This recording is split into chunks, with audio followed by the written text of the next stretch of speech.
Hello, Tansi,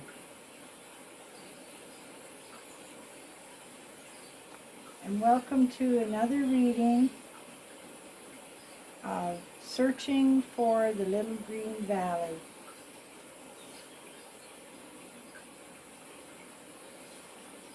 by Grandmother Gentle Bear.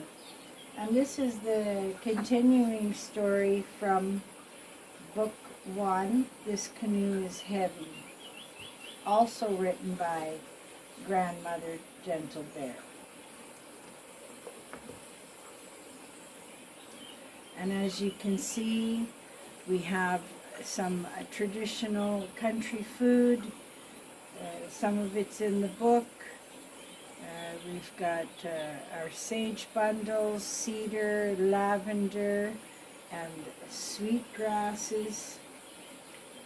And we've got some currants and cranberries and rose hips, some venison, deer jerky, and of course some smoked fish. The mushrooms, and we have some of the family's artifacts, and of course tea.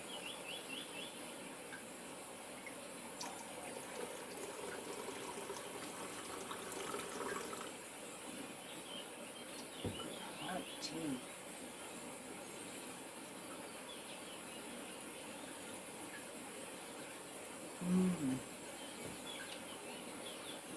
All right, let's begin.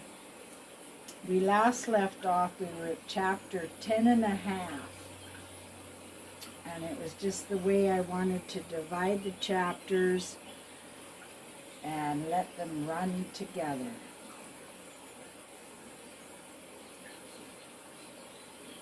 And this is the final 2 chapters of book 2. As usual, morning came early, with a bird songs and a moose calling through the fog in the distance. Tree scraping and antler knocking echoed across the lake and down the valley. You can almost smell the musk in the air. Ugh, that has begun. A time of breeding. The hunt for big game is over for another year. The harvest was plentiful, and all has been provided. Great thanks and future hope. I'll be sure to put the canoe up inside the woodshed in case the rut-crazed moose charges into camp looking for a mate or a fight.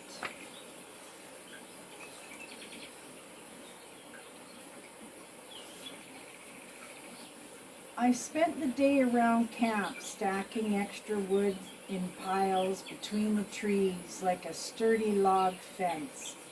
Some stacks are over my head, protecting the outer buildings, like the smoker, the outhouse, the wood sheds, and part of the outdoor kitchen area.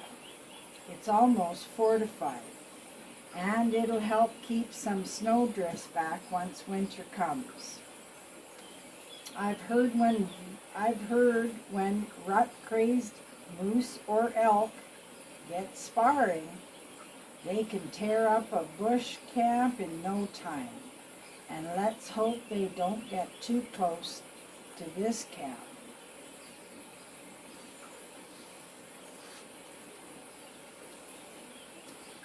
The little fox has been coming closer to the cabin these days. He's adopted a small piece of moose hide and carries it around like a security blanket, sometimes chewing on it.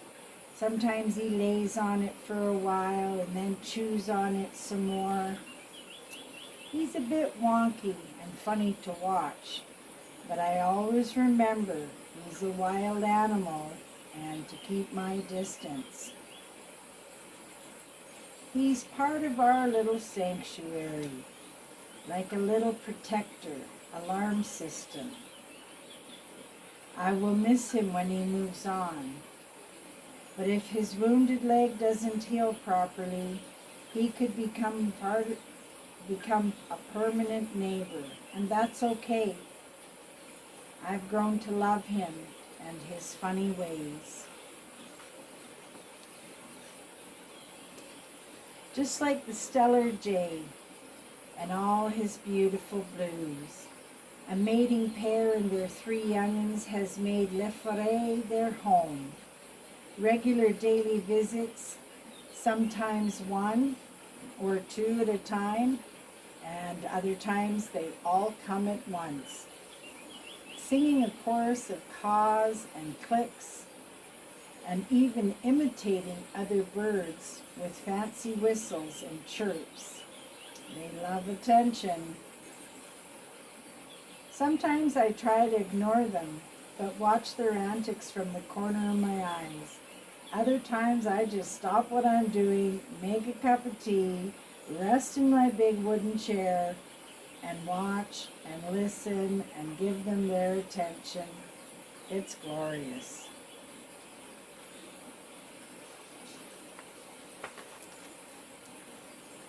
Squirrels and chipmunks scurry around from tree to tree and on the forest floor, trying to find all their stashes of nuts and seeds. Once in a while they see each other or cross paths, and the fight starts. Little Tamia, the chipmunk, he usually wins. He's a ferocious little creature that likes to hoard food and will fight to keep it.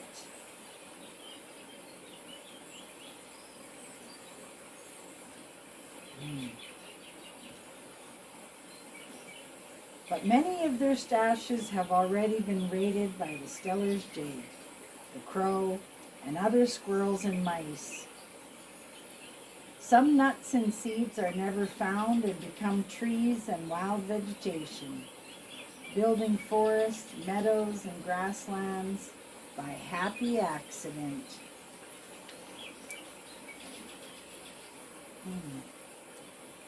The loon's cry echoing across the lake reminds us all of the cold nights ahead, and I started stacking chopped wood inside the cabin, wherever there's room, and a bit on the porch near the chopping stump.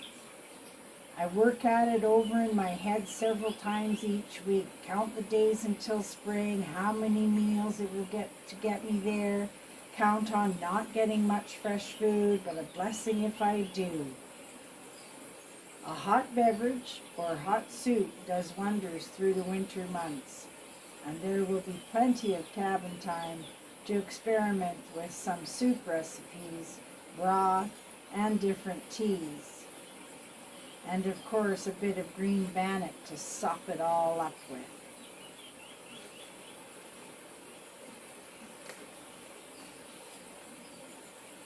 There's an extra chill in the air. It almost smells like snow.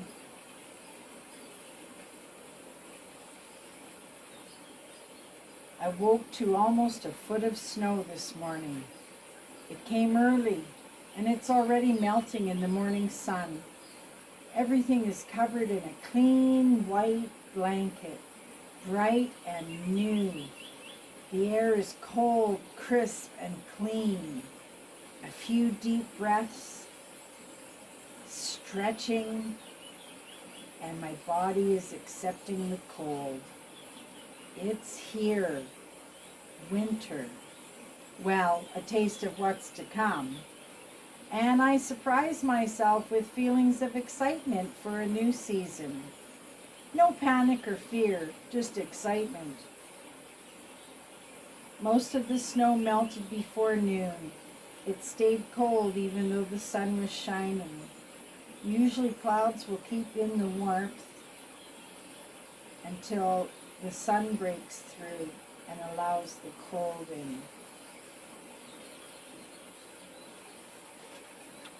The first snowfall reminds me of what's to come.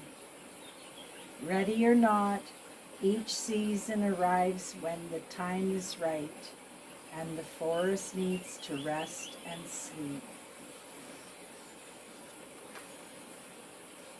A thick fog hung over the lake until half day, and then it rolled through the valley with the sun. The coming days were framed with fog and light rain, and then the snow came, and it just kept coming. Cold winter nights and the bone-chilling mornings, leaving the warm cabin, was tough some days. I put a large log on the hot coals from the night. It keeps the cabin warm enough when I need a break from the cold. My body is adjusting to my new winter environment. It has been many years since I lived with winter in the little green valley, and it's all coming back to me.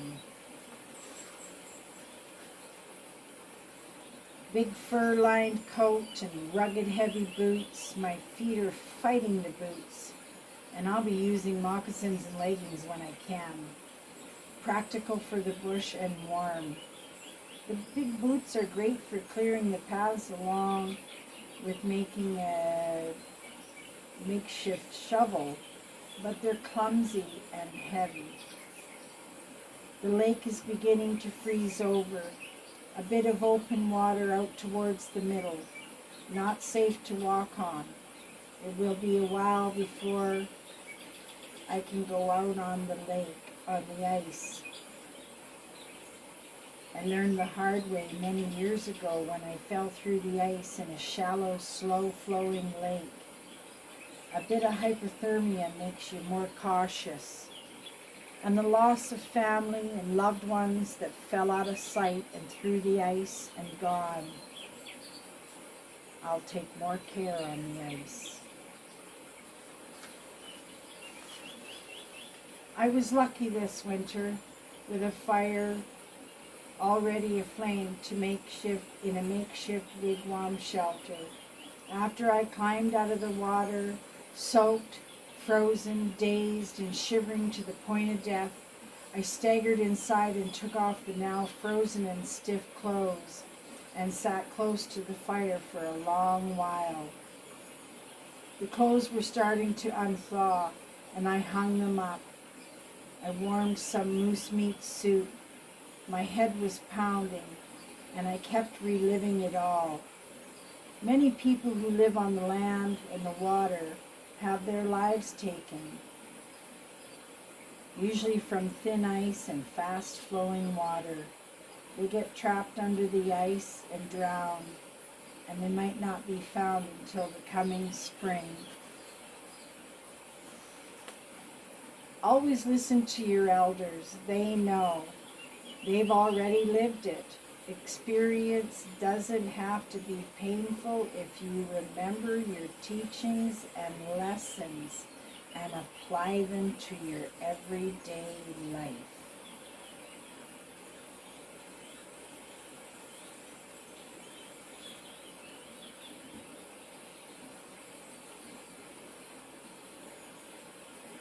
I have reached a most important juncture in this life.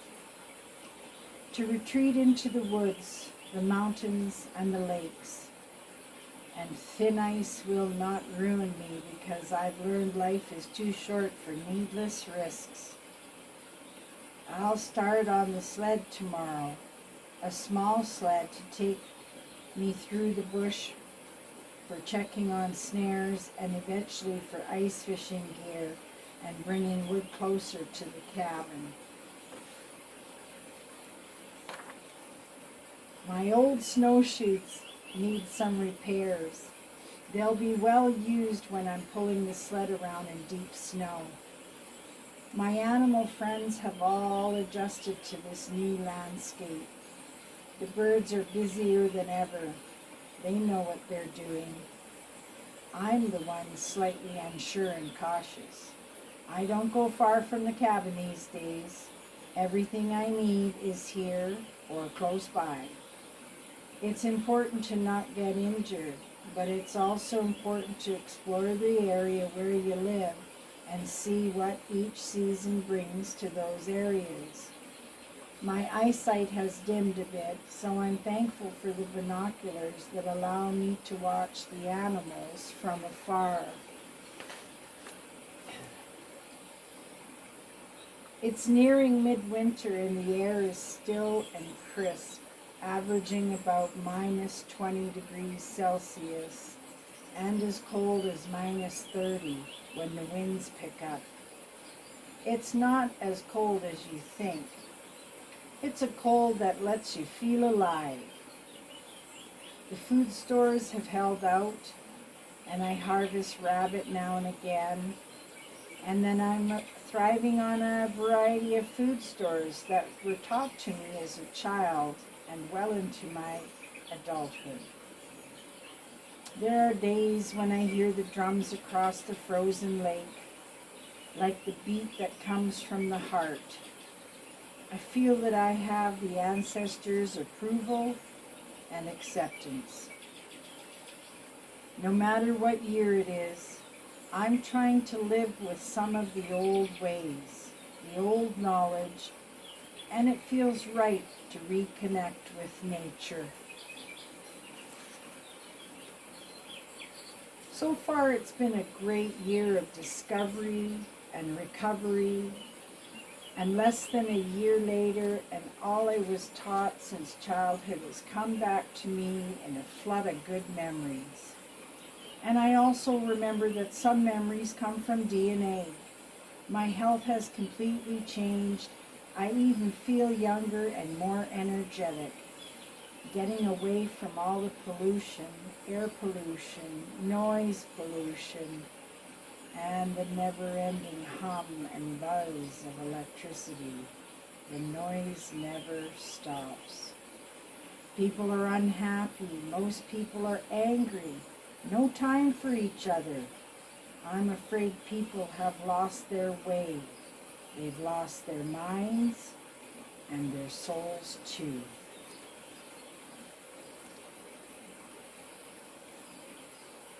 Colder weather has moved in and snow is blowing from the frozen lake. Some snowdrifts are taller than me and look like jagged mountains. The wood stores have held out, and I'm thankful I had the strength to chop it all up and haul it back to camp before winter came. It's cozy and warm in the cabin, and I've finished many of my craft projects. Not many daylight hours, but that's okay. I rest more, I sleep longer, my body heals itself, and of course many cups of tea. I will most likely live out my days here in the little green valley. I'm already dreaming of spring, longer days, new adventures, and all that comes with living in La Forêt.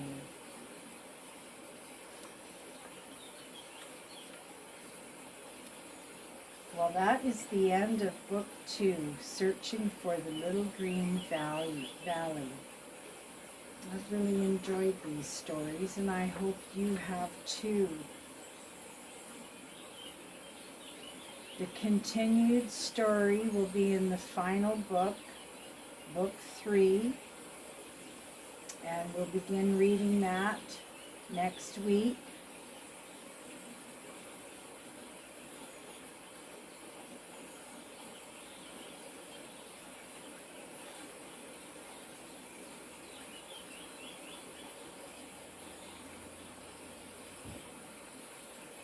Well, thanks for stopping by for tea and listening to the old story.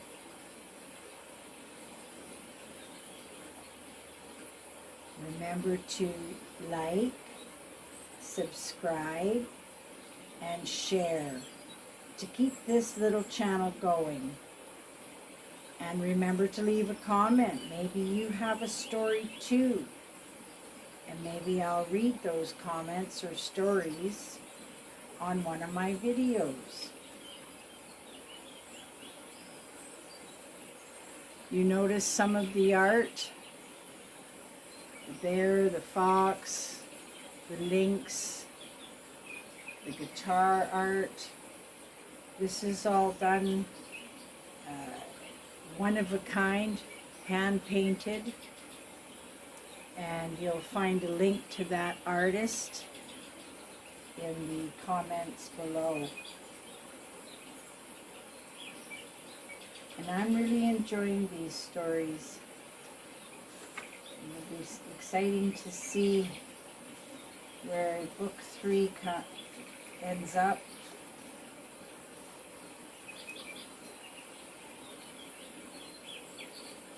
Until the next reading,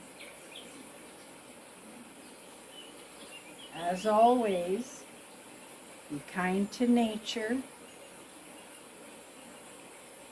and get out into the forest as often as you can. Thank you.